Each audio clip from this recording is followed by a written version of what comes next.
سلامونه. امید لرم چې تاسو ټول به روغ جوړ یاست او ژوند مو ښه روان وي. د یو نوې ویډیو د یو نوې موضوع سره بیا ستاسو خدمت کې حاضر یم. ملګرو، یو ورور پوښتنه کړې ده. دی وایي چې یو کس باید څومره عاید ولري چې د سیمیو ته بیمه دپاره ډومان وکړي.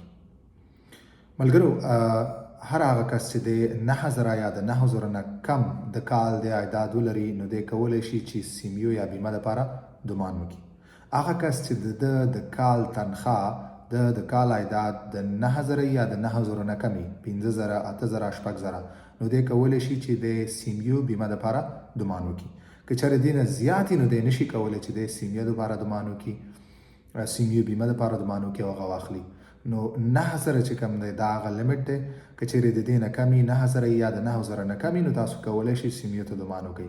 که چېرې د 9000 نه د یو کس د کال عایدات تنخواه د اخلي یا کار کوي، هر څه چې دی کوي او د عایدات چې کوم ډیکلیر دی، کوم سپین دی دا د یو کال کې د 9000 نه زیات نو دی بیا حق نه لري چې د سیمیو یا بیمه دپاره دی ډومان وکړي.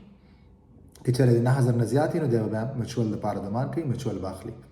که چېرې د دې نه کمې د 9000 نه 8000 1000 شپږزره نو دی کولی شي چې سیمیو دپاره دی ډومان وکړي. ډومان کولو دپاره تاسو ورتللی شئ کوم چې نږدې تاسو سره د اشورانس ملادي ستاسو مربوطه بیغو د هغې بیغو ته تاسو ورتللی شئ او تاسو ډومان کولی شئ.